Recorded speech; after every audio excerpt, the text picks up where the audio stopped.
In Millbrook Shopping Center, a blind veteran was about to face his worst nightmare. What started as routine Tuesday shopping took a shocking turn when he encountered a security guard who saw only suspicion.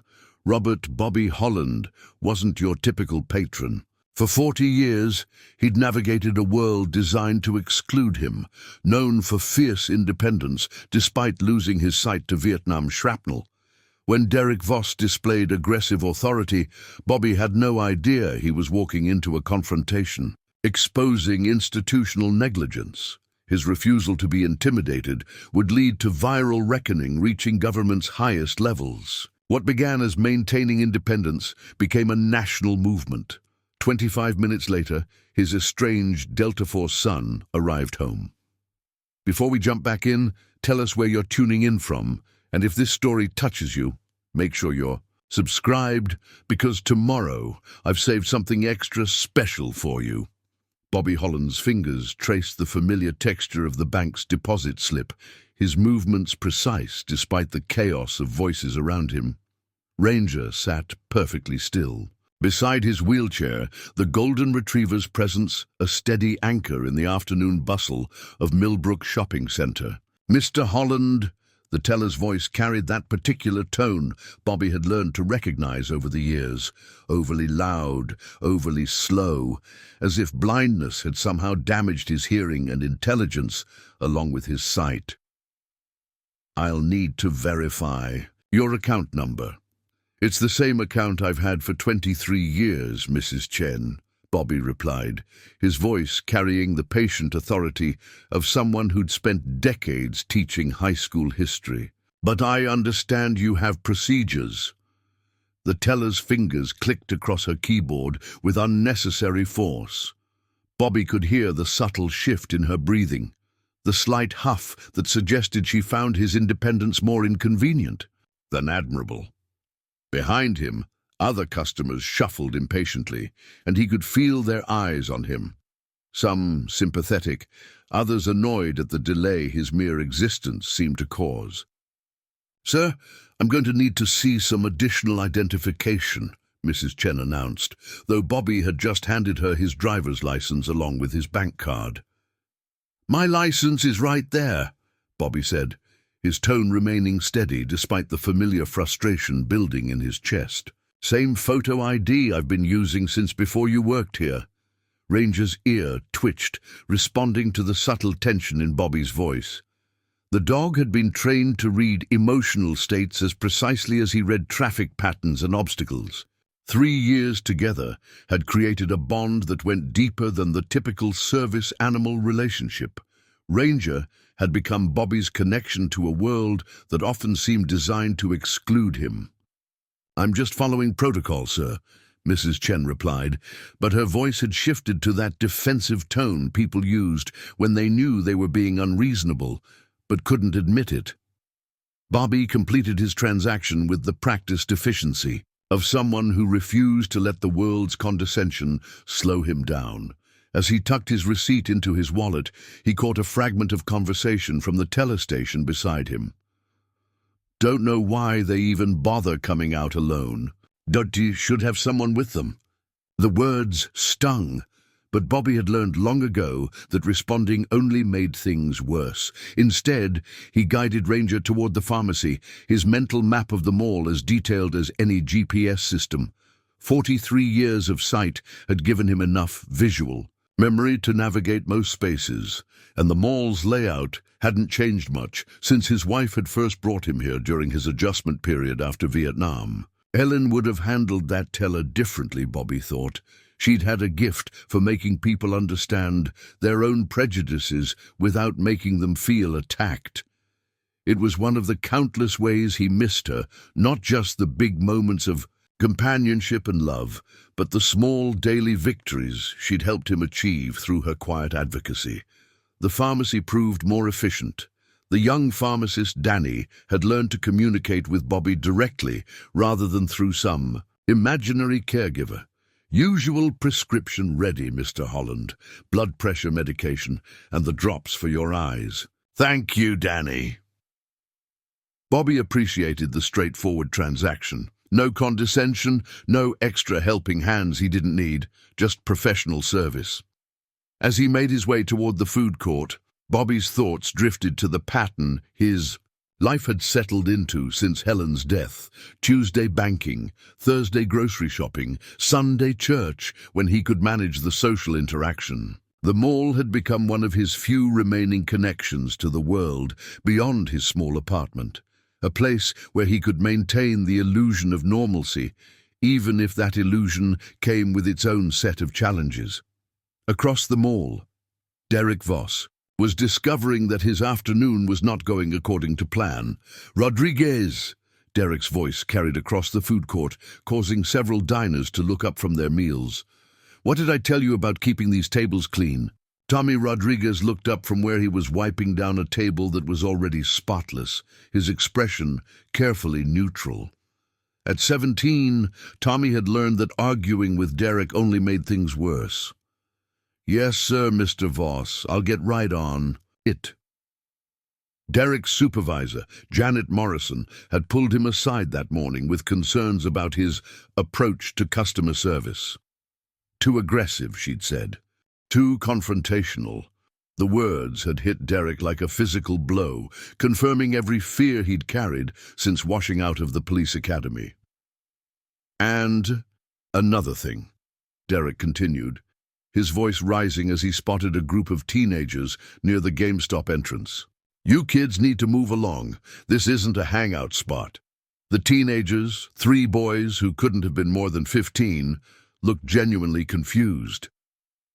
"We're waiting for the store to open, sir," one of them said politely. "My mom's picking up my brother's birthday present." "I don't care what your story is," Derek shot back, his hand moving instinctively to the radio clipped to his belt. "Mall policy is no loitering. Find somewhere else to wait."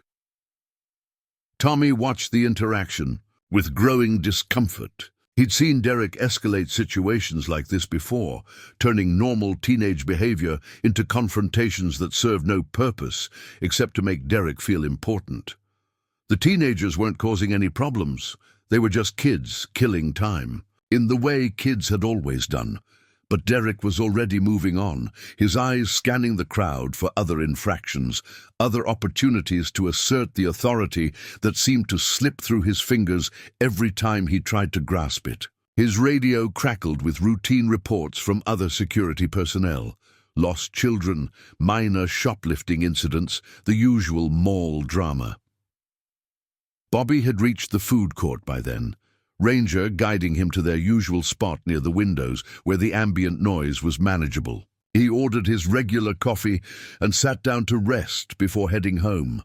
The afternoon light streaming through the windows felt warm on his face, and for a moment he allowed himself to relax. Ranger settled beside his chair, the dogs breathing, steady and calm. Bobby reached down to stroke the retriever's head, finding comfort in the simple connection. Of all the adjustments he'd made since losing his sight, accepting help from Ranger had been the easiest. The dog asked for nothing except food, exercise, and the occasional scratch behind the ears. No judgment, no pity, no condescending offers. Of assistance he didn't need. "Mr. Holland," Tommy's voice came from beside his table, young and respectful. "Can I get you anything else? Maybe a refill on that coffee?" "I'm fine, Tommy, thank you." Bobby had learned the young man's name months ago, appreciating his genuine helpfulness without the overtones of pity that characterized so many interactions. "How's school going?" "Good, sir. Actually, I wanted to thank you again for that advice about the Marines. I've been talking to the recruiter, and he says my grandfather's service record might help with my application." Bobby smiled, remembering the conversation. Tommy's grandfather had served in Korea, and the boy had that same idealistic determination that Bobby recognized from his own youth, the core values family tradition. Your grandfather would be proud. "Yes, sir, I think he would be." As Tommy returned to his duties, Bobby checked his watch. Nearly 3 o'clock, time to head home before the after-school crowd arrived. But as he prepared to leave, Derek's radio crackled with a report that would change everything. Security, to electronics section. Suspicious individual reported near the Apple Store. Male, dark clothing, possibly casing the display units. Derek's entire demeanor shifted, his posture straightening as if he'd been plugged into an electrical current. This was it, his chance to prove Morrison wrong, to show that he wasn't too soft for real security work. 10-4, dispatch, en route to electronics. Bobby heard the exchange from his table, but thought nothing of it. Mall security dealt with suspicious activity reports constantly, and most turned out to be misunderstandings or overzealous store employees. He finished his coffee, said goodbye to Tommy, and began making his way toward the main exit. Neither man knew they were on a collision course that would transform both their lives in ways neither could imagine.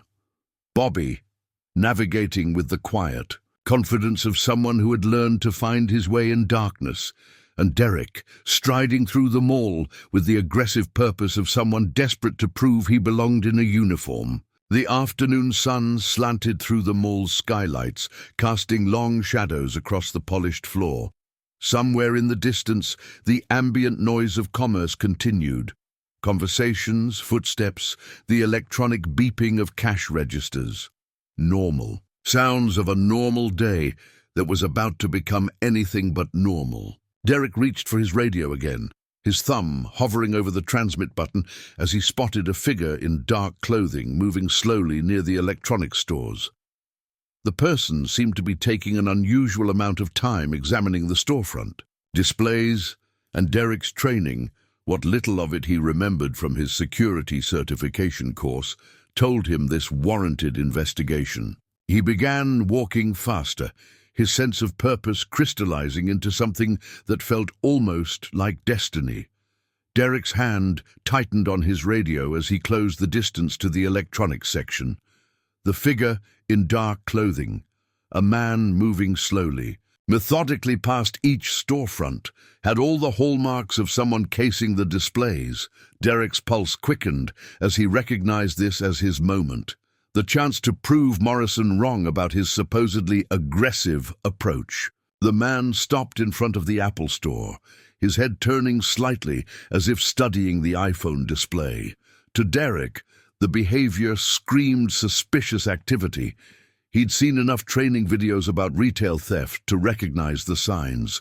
The careful observation, the slow movement, the way the subject seemed to be mapping the store layout. What Derek couldn't see, what his tunnel vision and desperate need for validation prevented him from noticing, was the golden retriever moving in perfect synchronization with the man's steps.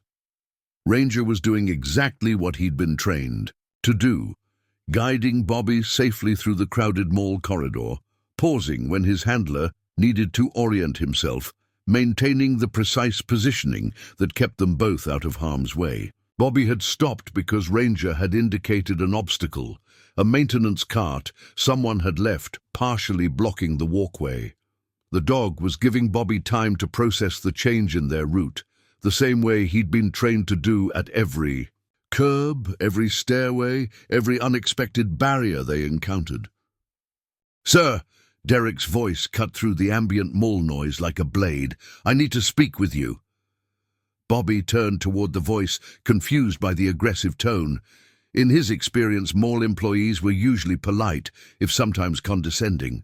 This voice carried an edge that immediately put him on alert. "Can I help you?" Bobby asked, his years of teaching giving his response a calm authority that only served to irritate Derek further.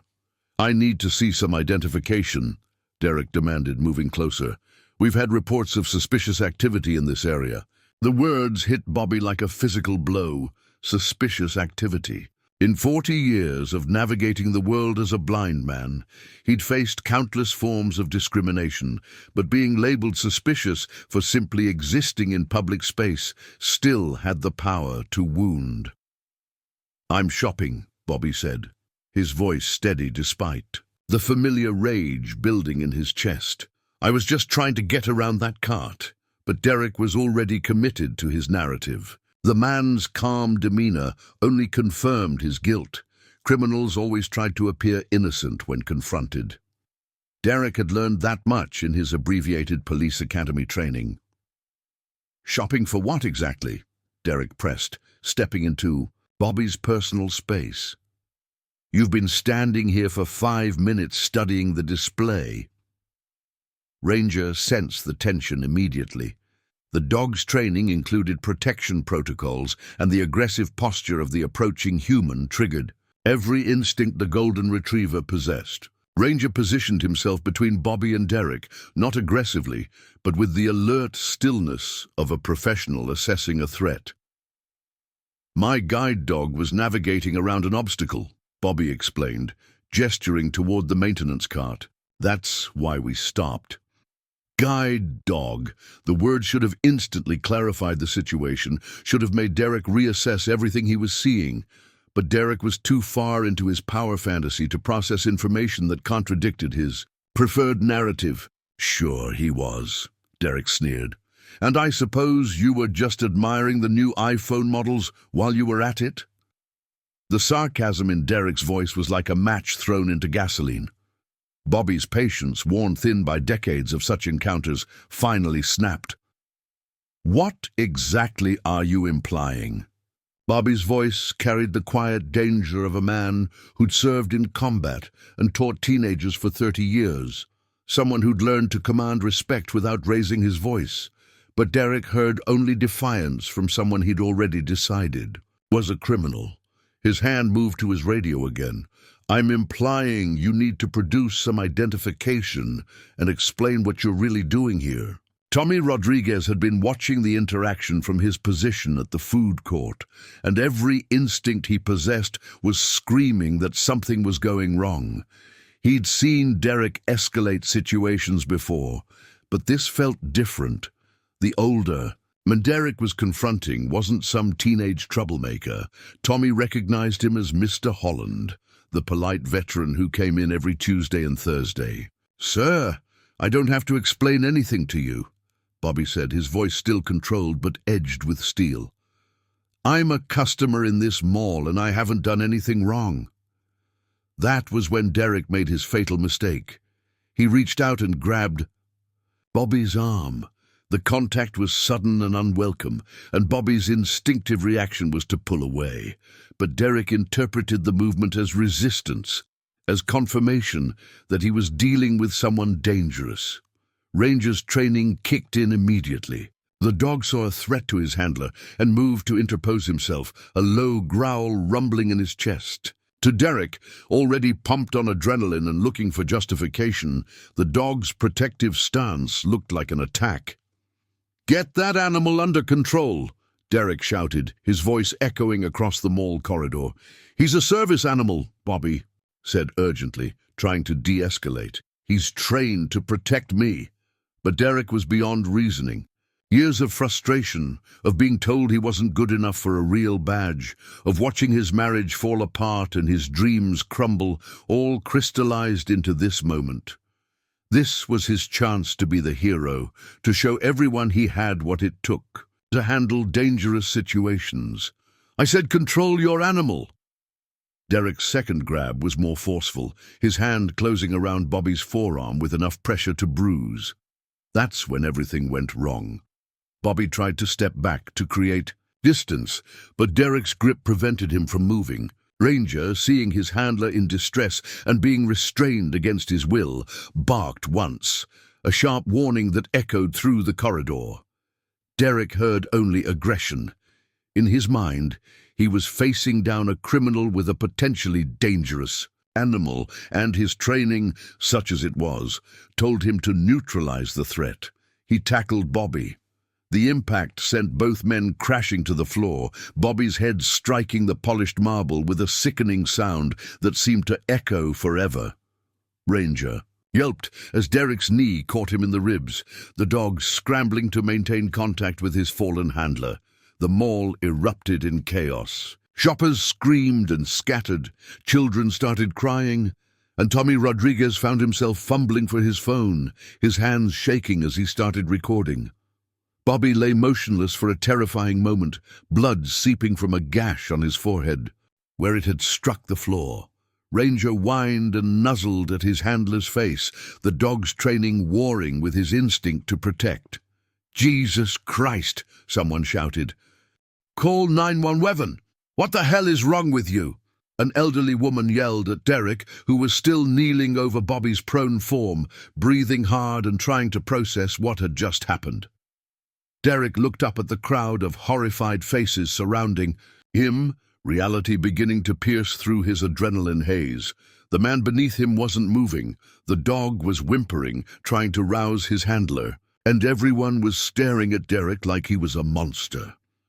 He was resisting, Derek stammered, but the words sounded hollow even to him. Tommy's phone captured it all: the unconscious blind man, the traumatized guide dog, the security, a guard who looked like he was about to be sick. The video would be uploaded to social media within minutes, shared across platforms, and viewed by millions before the day was over. But for now, there was only the immediate horror of what had happened. Bobby Holland, a man who'd lost his sight serving his country and spent 40 years learning to navigate a world designed to exclude him, lay bleeding on the cold marble floor of a suburban mall. And Derek Voss, who'd wanted nothing more than to prove he was worthy of wearing a badge, had just destroyed any chance he'd ever had of redemption. The sound of approaching sirens began to echo through the mall, growing louder with each passing second. The sound of approaching sirens began to echo through the mall, growing louder with each passing second. But Staff Sergeant Marcus Holland was 300 miles away, his mind focused entirely on the tactical exercise unfolding around him. "Tango down, Sector 7 clear," Marcus spoke into his comms, his voice carrying the calm precision that had made him one of Delta Force's most reliable operators. The afternoon training at Fort Bragg was running smoothly. Urban warfare scenarios. That felt routine after his recent deployment to Syria. His phone, secured in his tactical vest, vibrated once, then again. Marcus ignored it, maintaining focus on the exercise. Personal calls during training were grounds for disciplinary action, and he'd spent too many years building his reputation to risk it for what was probably another telemarketer. Captain Elena Vasquez watched from the observation tower, her experienced eyes tracking each team member's movement through the mock urban environment. She'd been Marcus's commanding officer for 3 years, long enough to recognize the signs of a soldier carrying more weight than his gear. Marcus was technically perfect, always. Had been, but there was something brittle in his precision lately, something that worried her. The exercise concluded with textbook efficiency. Marcus's team had neutralized all targets, secured the objective, and extracted without casualties.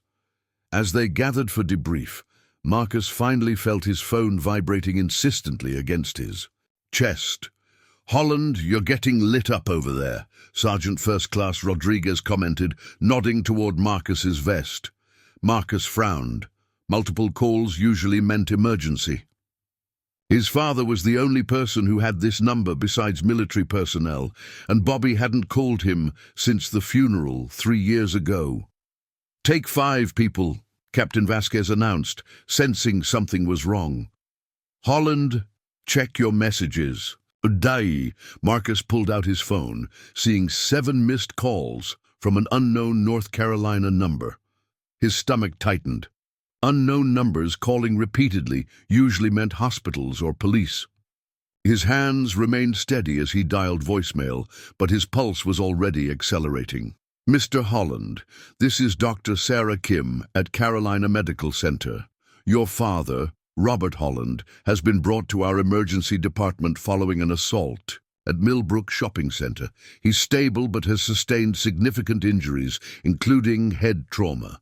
Please call us immediately at—" The message continued, but Marcus stopped hearing the words after assault.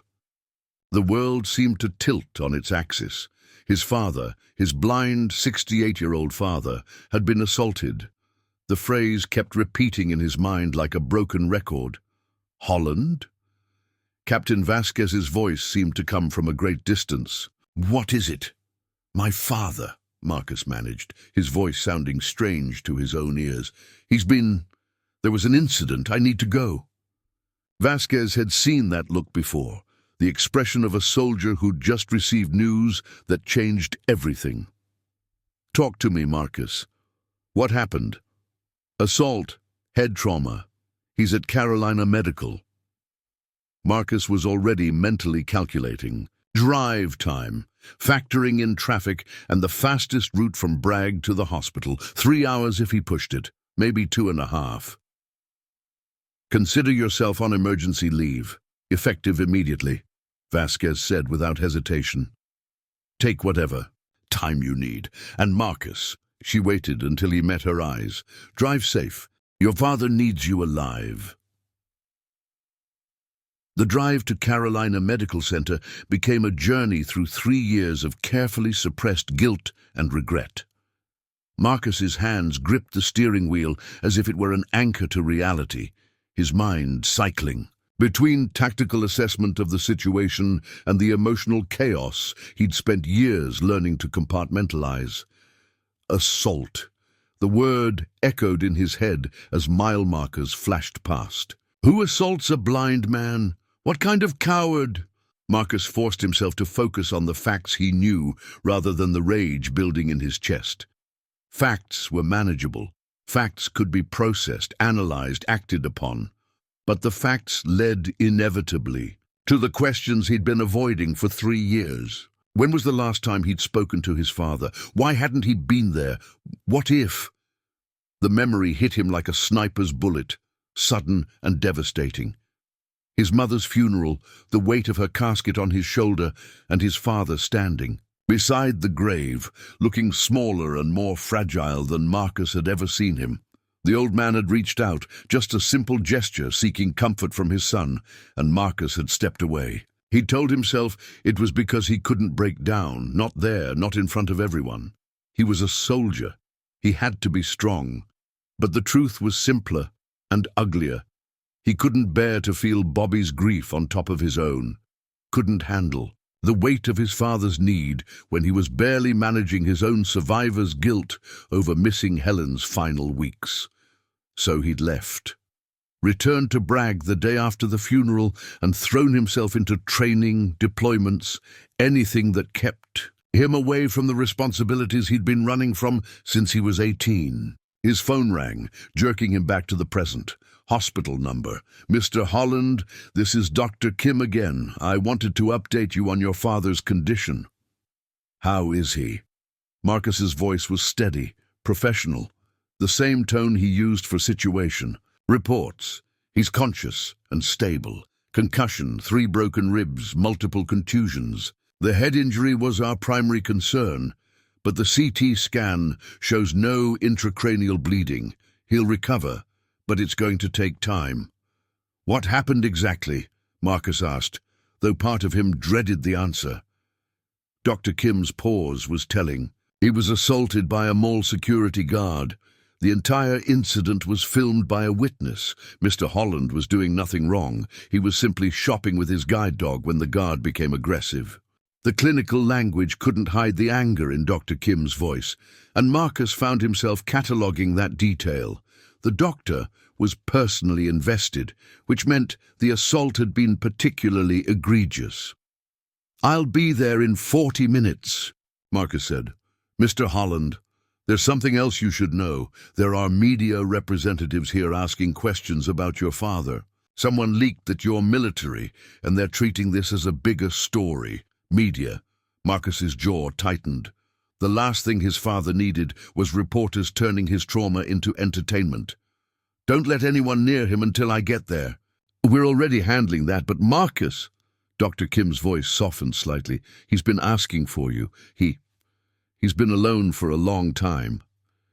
The words hit Marcus harder than enemy fire ever had. He's been alone for a long time. 3 years alone, while Marcus convinced himself he was serving his country by avoiding his responsibilities at home. As Marcus pulled into the hospital parking lot, he saw the news vans already gathering like vultures. His father's assault was becoming a story, which meant their private family dysfunction was about to become public property. He sat in his truck for a moment, looking at the hospital entrance and gathering himself. Inside that building was the father he'd abandoned in his grief, the man who'd taught him about duty and honor and service, who'd lost his sight in Vietnam before Marcus was even born and never once complained about it. Marcus had faced enemy, combatants, survived IED explosions, and led men through some of the most dangerous missions the military could devise. But walking into that hospital room to face his father's injuries and his own guilt felt like the hardest thing he'd ever been asked to do. He pulled out his phone and dialed Captain Vasquez. "How is he?" she answered immediately. "Alive. Stable. But Cap?" Marcus's voice cracked slightly. "I haven't talked to him in 3 years. I don't know how to." "You walk in there and you be his son," Vasquez said firmly. "Everything else is just noise. He needs you, Marcus. That's all that matters now." Marcus nodded, even though she couldn't see him. He checked his uniform, straightened his shoulders, and walked toward the hospital entrance. The automatic doors slid open with a quiet hiss, admitting him into a world of antiseptic smells and hushed conversations. Somewhere in this building, his father was lying in a hospital bed, injured and alone. And for the first time in 3 years, Marcus was exactly where he needed to be, even if he had no idea what he was going to say when he got there. Marcus walked toward the hospital entrance with the measured stride of someone who had learned to project confidence even when his world was falling apart. The automatic doors slid open with a quiet hiss, admitting him into a world of antiseptic smells and hushed conversations that reminded him uncomfortably of field hospitals in Syria. The information desk directed him to the 3rd floor, trauma, unit, room 314. Each step down the corridor felt like walking through quicksand, his military bearing warring with the emotional chaos building in his chest. 3 years. 3 years since he'd seen his father, since he'd fled from the weight of grief and responsibility, like the coward he'd spent his entire military career proving he wasn't. Dr. Sarah Kim was waiting for him at the nurses' station, her professional composure barely masking the anger that had been building since Bobby Holland arrived in her emergency department. She'd seen enough assault victims to recognize the particular brutality of attacking someone who couldn't see it coming. "Mr. Holland?" She approached Marcus with the direct manner of someone accustomed to delivering difficult news. "I'm Dr. Kim. We spoke on the phone." Marcus nodded, noting the slight emphasis she'd placed on his name. Word had already spread through the hospital that the assault victim's son was military. "How is he, Doc?" "Physically, he'll recover. Concussion, 3 broken ribs, extensive bruising, but—" Dr. Kim paused, choosing her words carefully. "Psychologically, this kind of trauma can be devastating for anyone. For someone who's already dealing with disability and isolation, the impact can be severe." Isolation. The word hit Marcus like shrapnel. His father had been isolated while Marcus played soldier on the other side of the world, telling himself he was serving something greater than family obligation. "Can I see him?" Dr. Kim studied Marcus's face, reading the guilt and pain he was trying so hard to keep contained. "He's been asking for you, but Marcus—" She used his first name deliberately, stripping away the military formality. "He's fragile right now, more than just physically." Marcus nodded, steeling himself, as Dr. Kim led him down the corridor toward room 314. Through the small window in the door, he could see his father's profile against the white hospital pillows. Bobby looked smaller than Marcus remembered. The confident man who'd raised him reduced to something breakable by the violence that had brought him here. Ranger lay on the floor beside the bed, the golden retriever's chin resting on his paws, his dark eyes fixed on Bobby's face with the unwavering attention of a soldier on guard duty. The dog's presence was both comforting and heartbreaking at least his father hadn't been completely alone. Marcus stood in the doorway for a long moment, paralyzed by the weight of everything he'd avoided saying for 3 years. Bobby must have sensed his presence, because his head turned slightly toward the door. "Marcus?" Bobby's voice was hoarse, tentative, as if he couldn't quite believe his son had actually come.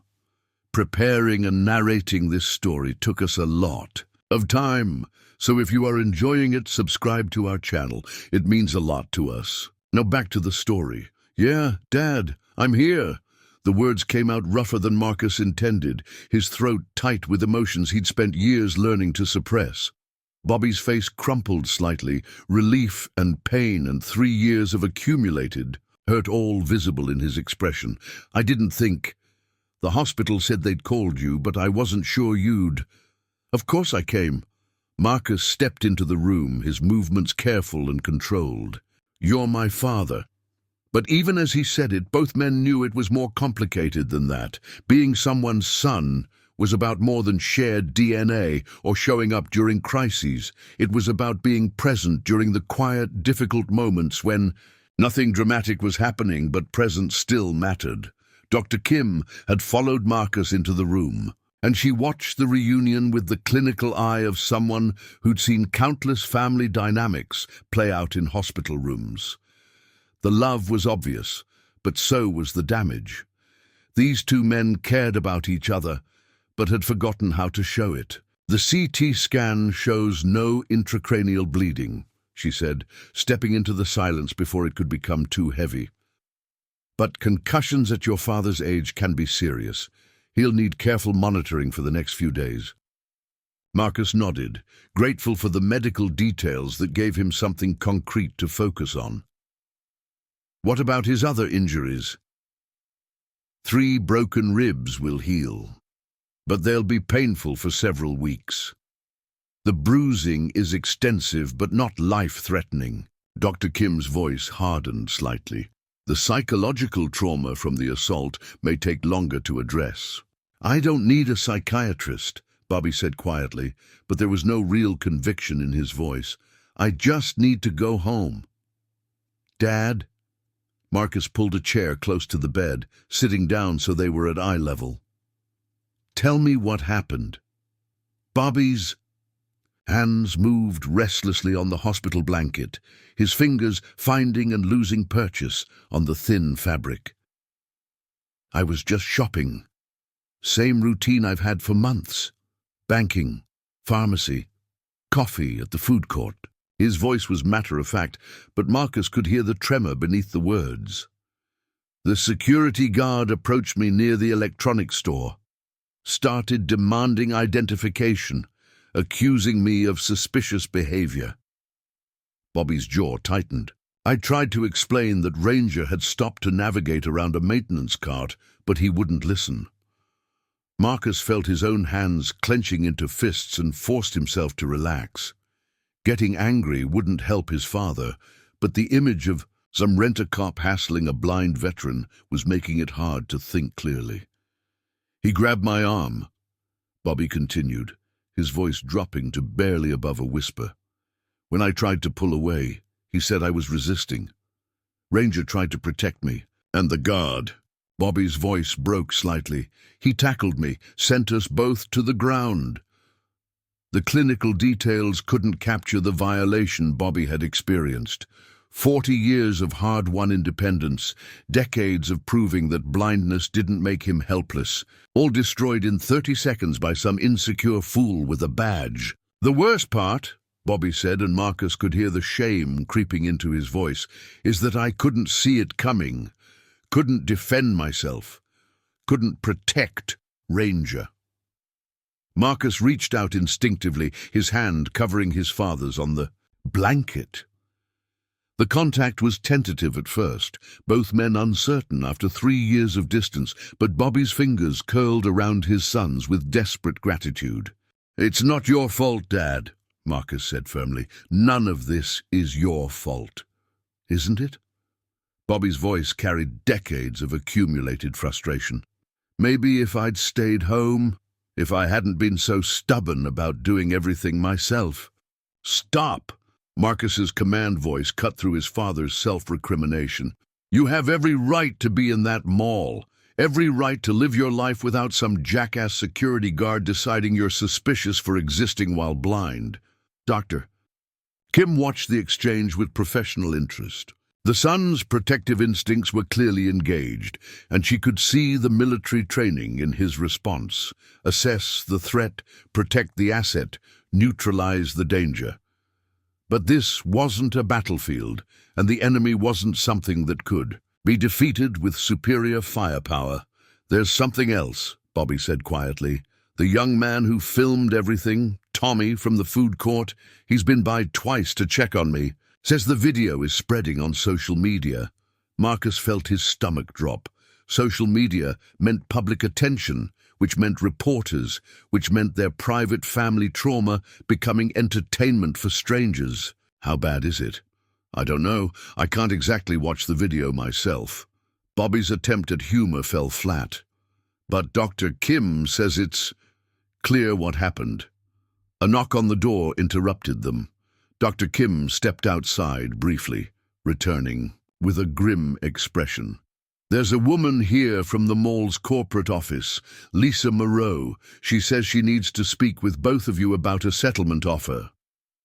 Marcus felt every muscle in his body tense. Settlement offer. They wanted to buy his father's silence before the story got any bigger, before their negligent hiring practices and inadequate training became public knowledge. "Tell her we're not interested," Marcus said immediately. "Marcus," Bobby's voice carried a warning, "we should at least listen." "No, Dad. They don't get to assault you and then throw money at you to make it go away." Marcus stood up, his protective instincts fully engaged. "This isn't about money. It's about accountability." Bobby was quiet for a moment, processing his son's fierce advocacy. It had been so long since anyone had fought for him, since anyone had treated his dignity as worth defending. "Okay," Bobby said finally. "We listen, but we don't agree to anything." Marcus nodded, already planning his approach. He'd spent years learning to navigate complex situations where the stakes were life and death. Protecting his father from corporate vultures might be different terrain, but the principles were the same. "Send her in," Marcus told Dr. Kim, "but she talks to me first." The reunion was far from complete, and both men knew it. 3 years of distance couldn't be bridged in one conversation. But as Marcus positioned himself between his father and the door, ready to face whatever came next, both of them understood that something fundamental had shifted. For the first time in 3 years, Bobby Holland wasn't alone. For the first time in 3 years, Bobby Holland wasn't alone. But as Lisa Moreau adjusted her tailored suit jacket and checked her reflection in the hospital elevator's polished doors, she knew that was about to become a complication rather than a comfort for everyone involved. Lisa had built her career on turning complications into manageable problems. 20 minutes ago, she'd been reviewing quarterly security reports in her corner office when her assistant burst in with news that would define the rest of her day and possibly her career. A viral video showed Millbrook Mall security assaulting a blind veteran. The victim's son was Delta Force, and the media was already calling it a hate crime. The elevator chimed softly as it reached the 3rd floor. Lisa stepped out, her heels clicking against the hospital linoleum with the measured confidence of someone who'd learned to project authority in rooms full of men who questioned her qualifications. But beneath her professional composure, something was twisting in her stomach, a familiar discomfort that had been growing stronger with each crisis she'd managed for Millbrook Corporation. Dr. Kim intercepted her at the nurses' station. "Ms. Moreau, I need to be clear about something before you see Mr. Holland.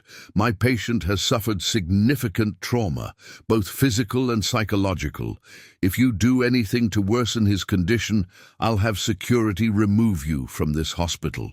Lisa studied the doctor's face, recognizing a fellow professional who'd learned to navigate hostile environments. I understand your concerns, Dr. Kim. I'm here to help resolve this situation, not create additional problems. The only problem that needs resolving is the fact that your security guard assaulted an innocent man, Dr. Kim replied, her voice carrying the steel of someone who'd learned to advocate for patients against institutional indifference. Alleged assault, Lisa thought automatically, but something stopped her from voicing the correction. She'd watched the video 3 times during the drive to the hospital. There was nothing alleged about what Derek Voss had done to Robert Holland. "May I see Mr. Holland now?" Dr. Kim led her to room 314, pausing at the door. "The son is with him, Marcus Holland. He's—" Dr. Kim searched for the right words. "He's very protective." Lisa nodded, straightening her shoulders as she entered the room. She'd dealt with angry family members before, usually grieving relatives looking for someone to blame for tragedies that couldn't be undone. But the man who stood up from beside Bobby Holland's bed didn't look like a typical grieving relative. Marcus Holland looked like exactly what he was, a professional soldier who'd learned to assess threats and eliminate them with surgical precision. His movement as he positioned himself between Lisa and his father was fluid, controlled, and absolutely uncompromising. "Ms. Moreau." Marcus's voice carried the neutral politeness of someone prepared to be reasonable until reason failed. "I understand you have something to discuss. Mr. Holland, I want to begin by expressing Millbrook Corporation's deepest regret about this incident," Lisa began, falling into the familiar rhythm of crisis management. "We take full responsibility for what happened to your father, and we're here to make things right." Bobby shifted in his hospital bed, his fingers finding Ranger's head as the dog moved closer in response to the tension in the room. "What does making things right mean to you, Ms. Moreau?" Lisa opened her briefcase, withdrawing a folder thick with legal documents. "We're prepared to offer a settlement of $500,000, along with coverage of all medical expenses and a formal apology from the company." The number hung in the air like a challenge. Lisa had learned that throwing out a substantial figure immediately usually shifted the conversation from moral outrage to financial negotiation. But Marcus Holland's expression didn't change, and his father actually smiled, a thin, bitter expression that made Lisa's discomfort deepen. "500,000, Bobby repeated. "What does that buy you exactly?" "It ensures your family is taken care of," Lisa replied, though the words felt hollow even as she spoke them. "Medical bills, lost wages, pain and suffering. We want to make sure you don't bear any financial burden from this incident." "What about accountability?" Marcus asked, his voice still dangerously calm. "What happens to the guard who assaulted my father?" Lisa had prepared for this question, but looking at Bobby Holland's bruised face and his son's controlled fury, the prepared answer felt inadequate. "Derek Voss has been placed on administrative leave pending the outcome of our internal investigation." "Administrative leave," Marcus repeated. "With pay, I assume." "That's standard procedure for what? For attempted murder?" Marcus's voice finally carried an edge. "Because that's what happens when you tackle a 68-year-old man onto marble flooring." Lisa felt the conversation slipping away from her control, but her training kicked in. "Mr. Holland, I understand you're upset, but inflammatory language isn't going to help anyone. We're trying to resolve this matter fairly and quickly." "Fairly?" Bobby's voice cracked like a whip. "You think money resolves the fact that I can't trust my own safety in public anymore? That I'll wake up every night wondering if someone else with a badge is going to decide I look suspicious?" The pain in Bobby's voice was raw, genuine, and completely at odds with Lisa's carefully constructed narrative of an unfortunate misunderstanding that could be resolved with appropriate compensation. This wasn't some opportunistic family looking for a payday. This was a man whose fundamental sense of security had been shattered. "Mr. Holland," Lisa tried again, The settlement includes provisions for additional security training throughout our organization. We're committed to ensuring this never happens again. Training. Marcus stood up, his full height making the hospital room feel smaller. You mean the training Derek Voss should have received before you gave him a badge? And the authority to assault my father? Lisa's phone buzzed with a text from her boss. How long until this is resolved? The subtext was clear. The longer this dragged on, the more media attention it would attract. Her job was to make problems disappear quietly, not to engage in philosophical debates about justice. Mr. Holland, I need you to understand that this offer won't remain open indefinitely, Lisa said, playing the only card she had left. If this matter goes to litigation, the process could take years. Legal fees alone could exceed what we're offering in settlement. Marcus moved closer to Lisa, not threateningly, but with the contained intensity of someone who'd learned to project menace without crossing lines. Are you threatening us, Ms. Moreau? I'm explaining reality, Lisa replied, but her voice lacked conviction. Media attention fades. Public sympathy is fickle. A settlement guarantees your family receives compensation for what happened. What happened, Bobby said from his hospital bed, is that your employee committed assault and battery against a disabled veteran. No amount of money changes that fact. Lisa looked between father and son, recognizing that her usual tactics weren't working. These weren't people who could be bought off or intimidated into silence. Worse, the longer she spent in this room, the more her own doubts about her role in covering up corporate malfeasance was surfacing. Her phone buzzed again. This time it was a news alert. Viral video shows mall security assaulting blind veteran, Delta. Force son speaks out. The story was already beyond her control. Tommy Rodriguez had gone public with additional details. Veteran advocacy groups were organizing protests, and social media was turning Derek Voss into a symbol of everything wrong with authority figures who abused their power. I need to make some calls, Lisa said, closing her briefcase. We'll be in touch.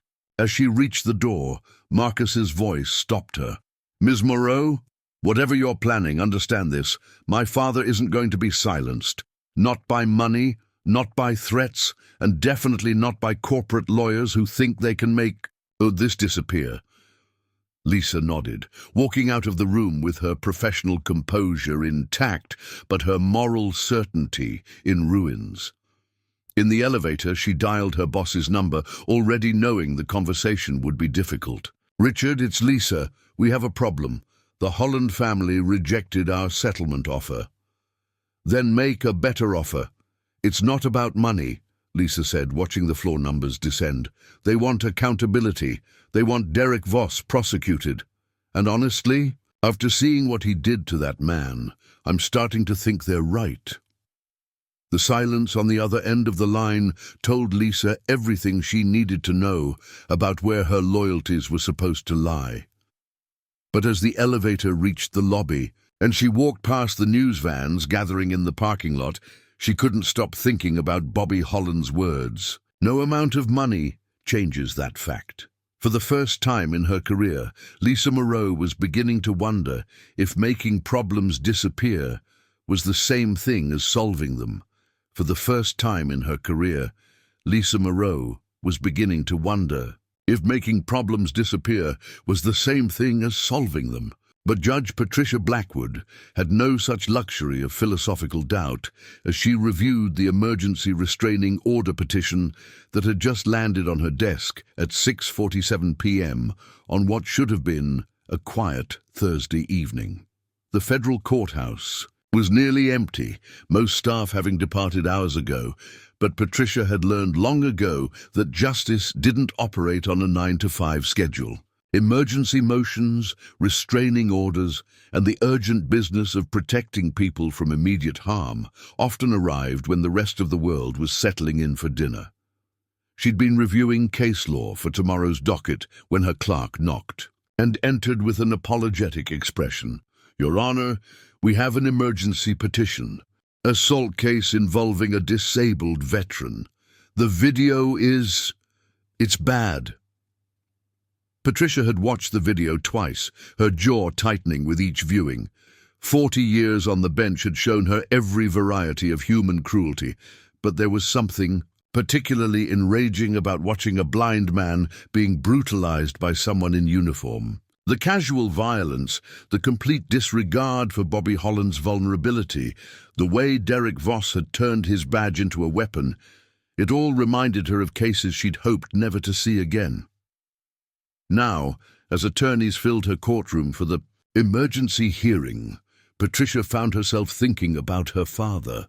Michael Blackwood had died in an industrial accident when she was 16, crushed by machinery that should have been repaired months earlier. The company had settled quietly, and the safety violations that killed him were never addressed. 5 more workers died in similar accidents over the next decade before federal oversight finally forced changes. Her father's death had taught her that justice delayed was often justice denied, and that institutional power had a remarkable ability to protect itself while sacrificing the vulnerable. Your Honor, Marcus Holland's attorney, a sharp civil rights lawyer named David Chen, who'd taken the case pro bono after seeing the video, stood to address the court. We're seeking an emergency restraining order against Derek Voss as well as preliminary injunctions regarding evidence preservation and witness protection.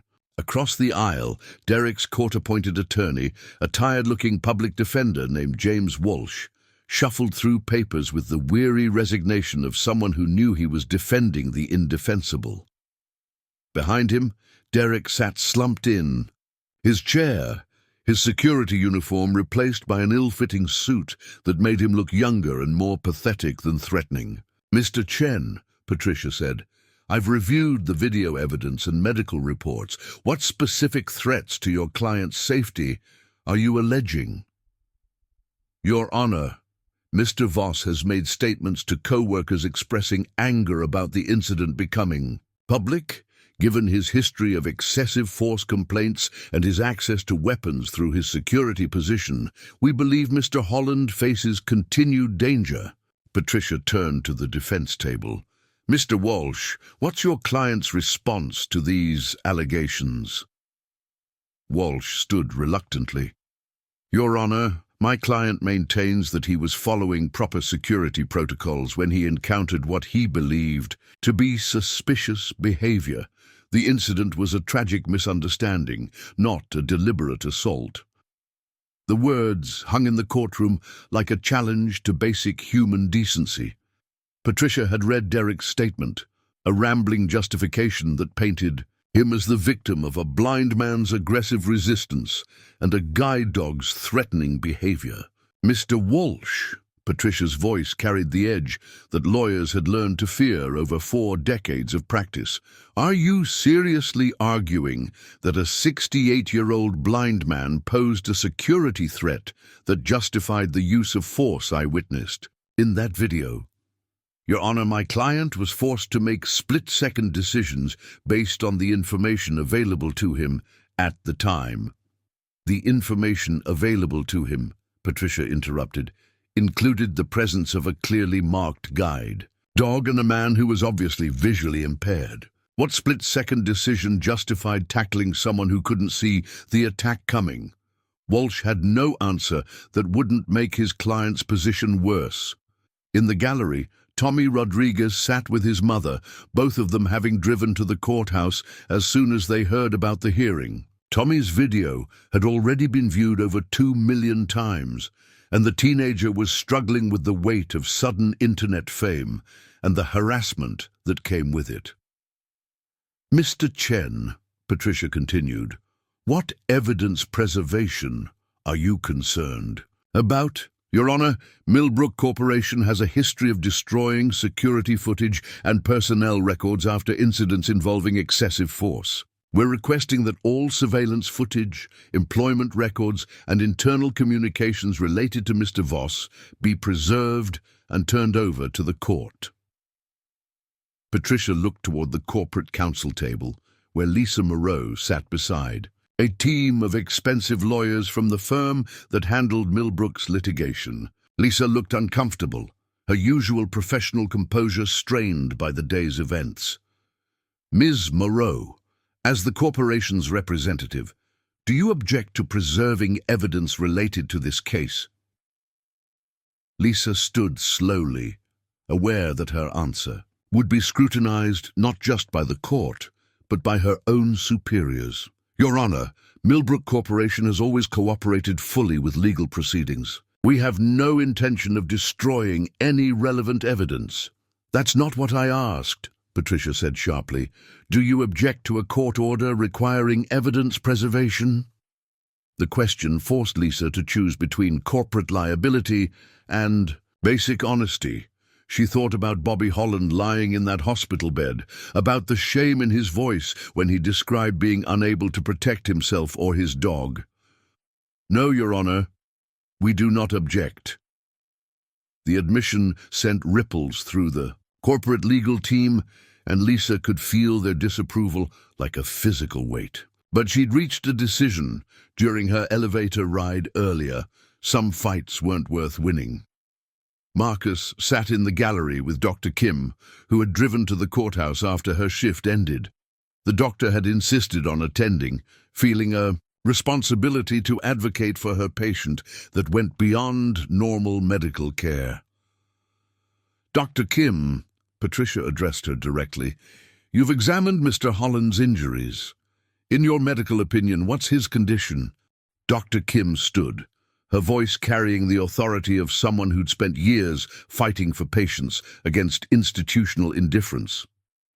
Your Honor, Mr. Holland suffered significant head trauma, 3 broken ribs, and extensive bruising. But the psychological impact may be more severe than his physical injuries. He's expressed fear about leaving his home, about using his guide dog in public spaces. This assault has fundamentally damaged his ability to function independently. Patricia made notes, building the record that would support her ruling. But she was also thinking about the broader implications of the case, the pattern of hiring practices that put someone like Derek in a position of authority, the corporate culture that prioritized liability management over basic human decency. Mr. Walsh, does your client have any history of mental health issues or substance abuse that might explain his actions? Walsh consulted his notes reluctantly. Your Honor, Mr. Voss has been under financial stress due to his divorce and child support obligations. He's also been taking medication for anxiety and depression. The admission opened doors that Derek's defense team had hoped to keep closed. Personal problems didn't justify assault, but they painted a picture of someone who should never have been given authority over others. Captain Elena Vasquez entered the courtroom quietly, taking a seat in the back. She'd driven from Fort Bragg to provide character testimony for Marcus if needed, but also to assess the situation for herself. Military families faced enough challenges without having to navigate public legal battles. Your Honor, Chen continued, we also request that Mr. Voss be prohibited from possessing weapons pending resolution of this case. His security license grants him access to firearms, and given his demonstrated propensity for violence against vulnerable individuals— Objection, Walsh interrupted. There's no evidence my client poses a threat to anyone beyond this single incident. Patricia looked at the file in front of her, which included Derek's employment history and the complaint patterns Chen had uncovered. 3 excessive force complaints in 2 years, all involving individuals who couldn't effectively fight back. Teenagers, elderly shoppers, and now a disabled veteran. Mr. Walsh, your client has a documented pattern of targeting vulnerable people. I'm inclined to grant all of Mr. Chen's requests. The ruling would effectively end Derek's career in security and mark him as someone too dangerous to trust with authority. But as Patricia looked at the evidence, she couldn't see any alternative that served justice. Your Honor, Lisa stood up unexpectedly, drawing surprised looks from her legal team. If I may address the court? Patricia nodded, curious about what the corporate representative might add. Your Honor, after reviewing our internal records, I believe the court should know that Millbrook Corporation has received multiple complaints about Mr. Voss's conduct over the past 18 months. These complaints were not properly investigated, and no corrective action was taken. The admission was devastating to Millbrook's legal position, and Lisa could feel her career ending with each word. But watching Bobby Holland's son fight for his father's dignity had reminded her why she'd left the military in the first place, to stop covering up institutional failures that hurt innocent people. Patricia granted all the requested relief: restraining order, evidence preservation, weapons prohibition, and witness protection measures. As the courtroom cleared, she reflected on how many cases started with someone in uniform abusing their authority and ended with institutional attempts to avoid accountability. But sometimes, rarely, the system worked. Sometimes courage emerged from unexpected places, and justice became more than just a word carved in courthouse marble. Derek Voss walked out of the courthouse a marked man, his career over and criminal charges likely. The machine had responded exactly as it was designed to, by protecting itself until individual conscience forced it to do otherwise. The machine had responded exactly as it was designed to, by protecting itself until individual conscience forced it to do otherwise. But as Derek Voss walked out of the courthouse, a marked man, his career over and criminal charges likely, the story was already transforming from a local incident into something much larger and more dangerous for everyone involved. Tommy Rodriguez sat in his bedroom at 11:30 p.m., staring at his phone screen in disbelief. The video he'd uploaded that afternoon, the one showing Derek Voss tackling Mr. Holland, now had over 5 million views. His Twitter notifications had exploded beyond counting, and his Instagram followers had jumped from 200 to 30,000 in a matter of hours. "Mijo," his mother called from the kitchen, her voice tight with worry. "There are more reporters outside." Tommy looked through his bedroom window at the news vans lined up on their quiet street like an invasion force. Satellite dishes pointed toward the sky, cameras ready to capture whatever story they thought lived inside their modest duplex. His phone buzzed with another call from a number he didn't recognize, probably another reporter wanting to interview the heroic teenager who exposed police brutality. Except Derek wasn't police, and Tommy didn't feel heroic. He felt terrified. The transformation had started innocently enough. Tommy had posted the video with a simple caption: "This happened at my work today. Mall security tackled a blind veteran for no reason. This is wrong." Within an hour, it had been shared 1,000 times. Within 4 hours, it was trending nationally. But social media amplification was like nuclear fission. Once it reached critical mass, the reaction became self-sustaining and impossible to control. The story had mutated as it spread, picking up details that weren't quite accurate and interpretations that served various political agendas rather than truth. Some posts called it a hate crime. Others blamed it on inadequate police training, despite Derek not being police. Veterans organizations shared it as evidence of society's disrespect for military service. Disability rights advocates used it to highlight accessibility failures. Political commentators on both sides found ways to make it about their preferred narratives. And through it all, the human story, Bobby Holland's trauma, Marcus's guilt, the family's private pain, was getting lost in the noise. Marcus stood in his father's hospital room, scrolling through news coverage on his tablet while Bobby tried to rest.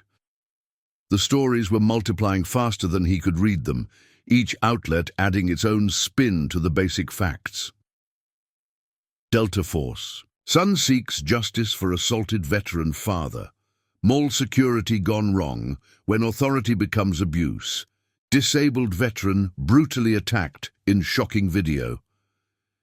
The headlines made Marcus's stomach churn. His military service, which he'd tried to keep private, was now public knowledge being used to add drama to his father's suffering. Someone had leaked details about his deployments, his decorations, even his mother's death, all of it repackaged as content for a news cycle that devoured personal tragedy. "How bad is it?" Bobby asked quietly, his eyes closed but his face turned toward Marcus. "Bad," Marcus admitted. "The video has millions of views. Every major news outlet is running the story. Veterans groups are organizing protests." Bobby was quiet for a long moment. "I didn't want this. I just wanted to go home." Dr. Kim entered the room with an expression that had grown increasingly grim throughout the day. "Mr. Holland, I need to warn you. There are reporters trying to get into the hospital. Security is handling it, but they're persistent." "What about patient confidentiality?" Marcus asked. "They can't access medical records, but that hasn't stopped them from trying to interview staff members. Someone leaked that your father is here, and now they want statements, photos, anything they can use." The commodification of his father's trauma was something Marcus hadn't anticipated. In combat, enemies were clearly defined, and threats could be neutralized with appropriate force. But how do you fight an entire media ecosystem that had decided your family's private pain was public property? Lisa Moreau was discovering the same helplessness from the corporate side. She sat in Millbrook Corporation's Crisis Management Center, a sterile conference room filled with monitoring screens showing social media feeds, news coverage, and stock price fluctuations, watching her carefully constructed damage control strategy collapse in real time. 17% drop in stock price since market open, her assistant reported. The Tajita boycott Millbrook hashtag is trending nationally. 3 major anchor stores are reviewing their lease agreements. Richard Morrison, Millbrook's CEO, paced behind the conference table like a caged animal. "How did we lose control of this narrative, Lisa? I thought you were supposed to be the expert at managing these situations." Lisa looked at the screens, showing protest footage from malls across the country, veterans in wheelchairs, disability rights activists, families holding signs reading "Justice for Bobby Holland." The movement had taken on a life of its own, powered by decades of accumulated frustration with institutional indifference to vulnerable populations. "Richard, this isn't a narrative problem," Lisa said, her voice steady despite the career ending. Admission she was about to make. "This is a justice problem. We hired someone who should never have been given authority over others. We ignored multiple complaints about his behavior, and when he finally hurt someone, our first instinct was to cover it up." Morrison's face darkened. "Our first instinct was to limit corporate liability, which is exactly what your job description says you're supposed to do." "Maybe that's the problem," Lisa replied, feeling a weight lifting from her shoulders even as she spoke the words that would end her employment. "Maybe our job shouldn't be to cover up our failures. Maybe it should be to prevent them." The confrontation was interrupted by a knock on the conference room door. Morrison's assistant entered with a tablet and an expression of barely controlled panic. "Sir, you need to see this. It's from the White House." The president's statement was brief but devastating. "The assault on Robert Holland represents a failure of basic human decency. Veterans who served our country deserve better than to be brutalized by those entrusted with public safety. My administration calls for a full investigation and accountability for all parties involved." Presidential attention transformed the story from news into a political imperative. Congressional offices started issuing statements. Federal agencies began reviewing security training standards. The Department of Veterans Affairs announced new initiatives to support disabled veterans facing discrimination. Tommy's phone rang again, this time showing a number he recognized, Mr. Holland's son. "Tommy, this is Marcus Holland. We need to talk." They met at a diner 20 miles from Tommy's neighborhood, far enough from the media circus to have a private conversation. Marcus looked exhausted, his military bearing intact, but his eyes showing the strain of trying to protect his father from a threat he couldn't neutralize with conventional tactics. "I want to thank you," Marcus said after. They'd ordered coffee.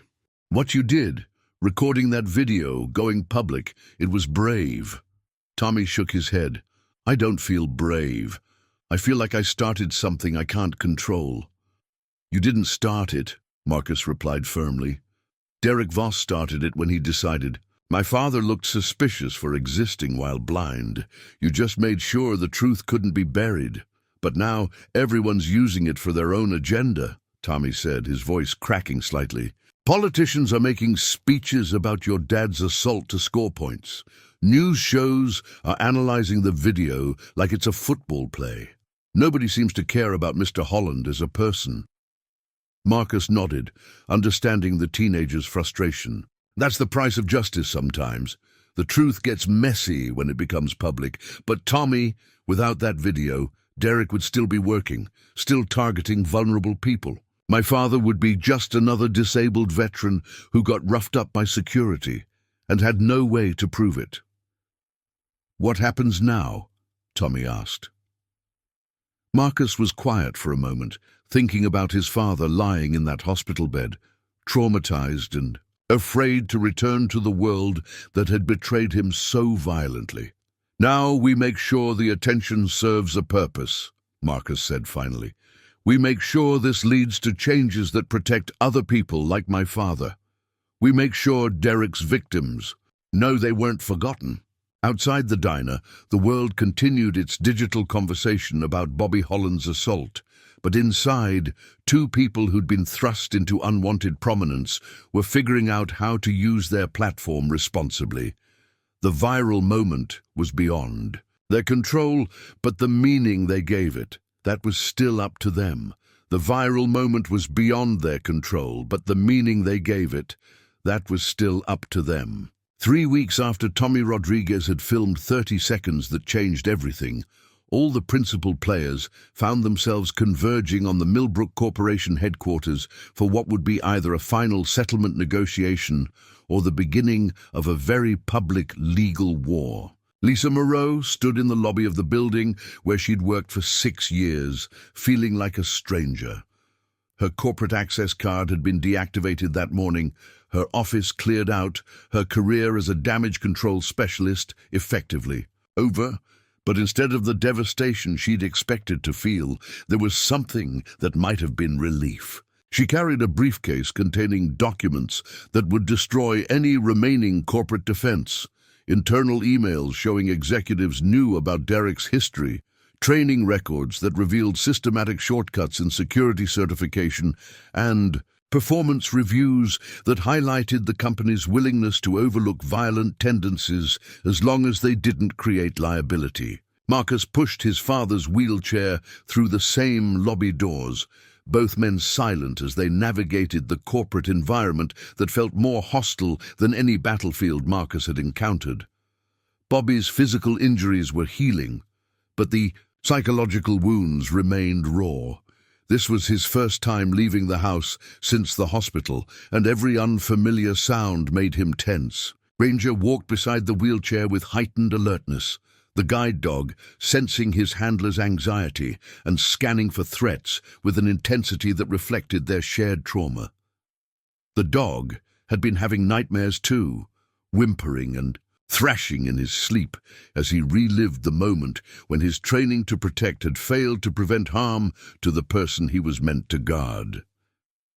"Remember what we discussed," Marcus said quietly as they approached the elevator. "This is a negotiation, not a surrender. If they want to avoid a trial, they have to offer more than money." Bobby nodded, his jaw set with determination that had grown stronger over the past 3 weeks.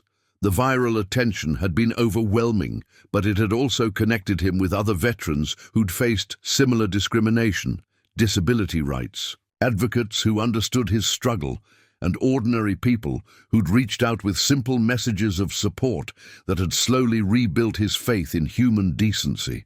The 23rd floor conference room was designed to intimidate. Floor-to-ceiling windows overlooking the city, a massive mahogany table, portraits of corporate executives who'd built their fortunes by managing risk and controlling narratives. But today, the room felt more like a courthouse, where verdicts were being delivered, than a boardroom where deals were being made. Richard Morrison sat at the head of the table, flanked by lawyers whose hourly rates could have funded small businesses. His expression was that of a man who'd spent 3 weeks watching his company's stock price plummet, while protesters gathered outside his shopping centers and anchor stores reconsidered their lease agreements. Judge Patricia Blackwood had agreed to mediate the session, her presence lending federal authority to proceedings that might otherwise have devolved into corporate stonewalling. She'd seen enough cases where powerful institutions used legal procedure to exhaust plaintiffs' resources, and her involvement signaled that the court was taking the matter seriously.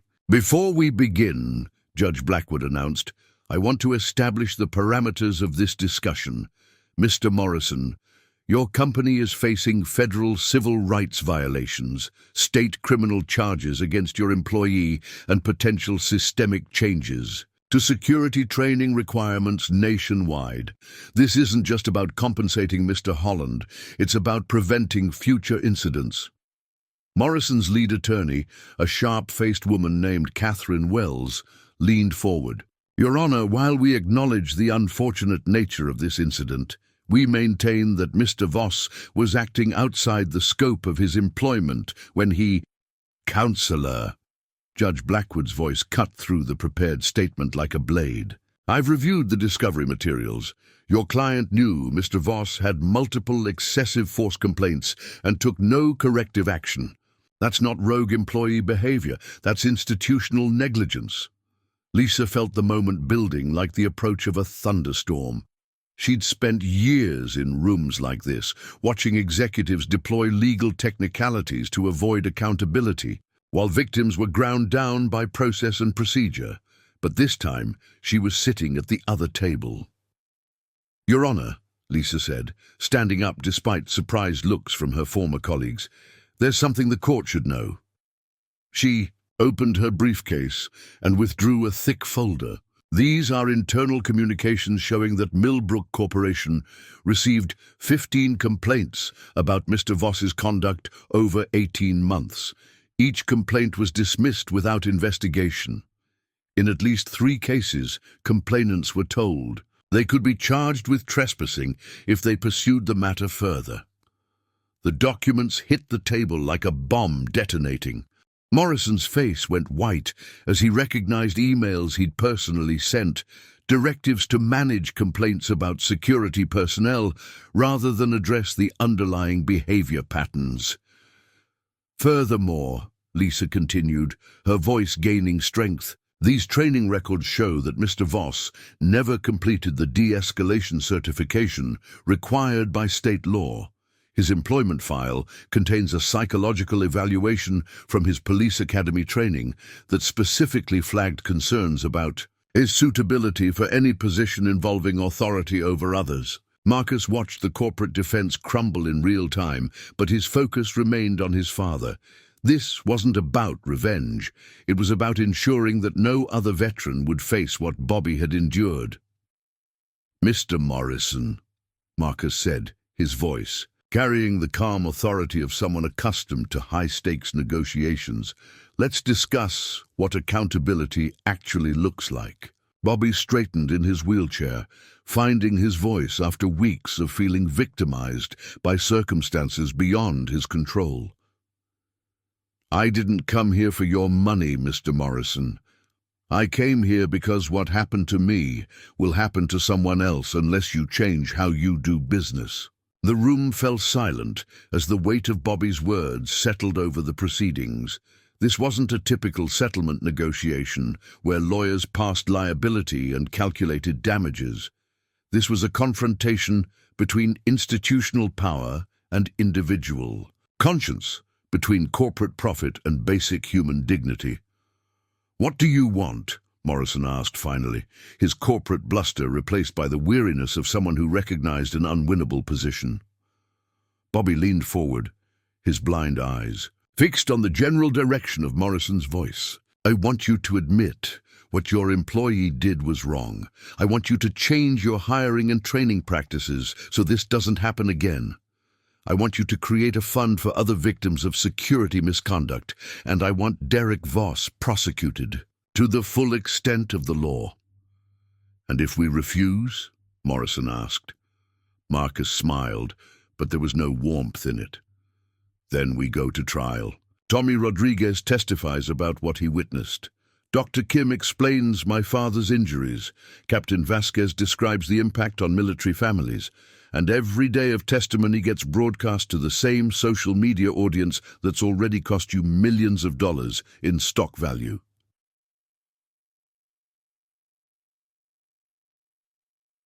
Judge Blackwood watched the exchange with professional satisfaction.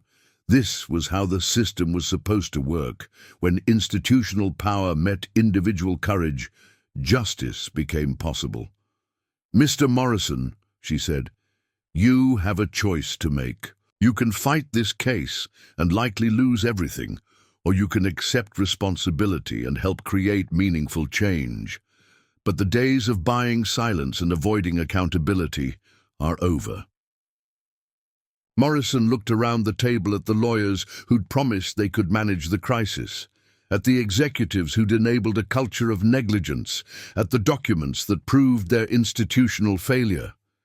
The reckoning had arrived, and no amount of legal maneuvering could change the fundamental truth of what had happened. Derek Voss had assaulted a blind veteran, and Millbrook Corporation had created the conditions that made it inevitable. The only question now was whether they would accept responsibility or force the entire ugly truth into public view. The only question now was whether they would accept responsibility or force the entire ugly truth into public view. Richard Morrison's answer came in the form of a settlement agreement signed under the weight of overwhelming evidence and public scrutiny that had made fighting impossible. 6 weeks after the assault, Derek Voss sat in a county jail cell awaiting trial on charges of assault and battery, civil rights violations, and abuse of authority. His security license had been permanently revoked, his divorce finalized, and his prospects for employment in any position involving public trust effectively eliminated. The man who'd craved authority had discovered that abusing it carried consequences he'd never imagined. Lisa Moreau walked out of her new office at the Veterans Legal Aid Society, a non-profit organization that had hired her specifically because of her corporate whistleblowing. Her inside knowledge of how institutions avoided accountability made her invaluable to advocates fighting for systemic change. The salary was a fraction of what Millbrook had paid her, but she slept better at night. The settlement had exceeded even Marcus's expectations. $2 million for Bobby's medical expenses and pain and suffering, but more importantly, $5 million for a fund to support victims of security misconduct, mandatory federal oversight of Millbrook's security operations, and a public admission of corporate responsibility that would make it harder for other companies to hide behind legal technicalities. Tommy Rodriguez had used his unexpected fame to launch a non-profit focused on bystander intervention training. His video had taught him that ordinary people could change the world by refusing to stay silent when they witnessed injustice, and he dedicated himself to helping others find the courage to speak up. Judge Blackwood had retired from the bench, but continued working as a mediator, specializing in cases where institutional power needed to be held accountable to individual victims. The Holland case had reminded her why she'd become a judge in the first place, and she intended to spend her remaining years ensuring that justice remained more than just a word carved in courthouse marble. Dr. Kim had testified before Congress about the healthcare system's failures in addressing trauma among disabled veterans, her medical expertise lending authority to policy discussions that had previously been dominated by bureaucratic abstractions rather than human realities. But the most important changes were happening in the quiet spaces where Bobby and Marcus were rebuilding their relationship. Family counseling sessions had been painful at first, each man confronting years of accumulated hurt and misunderstanding, but slowly they were learning to communicate across the gulf that military service and family trauma had created. "I understand why you left," Bobby said during one particularly difficult session. "I was so lost after your mother died, so angry at the world. You were just a kid dealing with your own grief, and I expected you to carry mine too." Marcus shook his head. "You were dealing with losing your sight, losing your career, losing Mom. I should have stayed, should have figured out how to help instead of running away to play soldier." "You weren't playing soldier," Bobby replied firmly. "You were serving your country just like I did. The difference is, when you came home to help me. That matters more than you know." The settlement money had allowed Bobby to hire assistants and update his technology, making independent living easier and safer. But more importantly, it had given him a platform to advocate for other disabled veterans facing discrimination and neglect. The viral video that had made their private trauma public had ultimately created something neither of them expected: purpose born from pain, advocacy emerging from assault.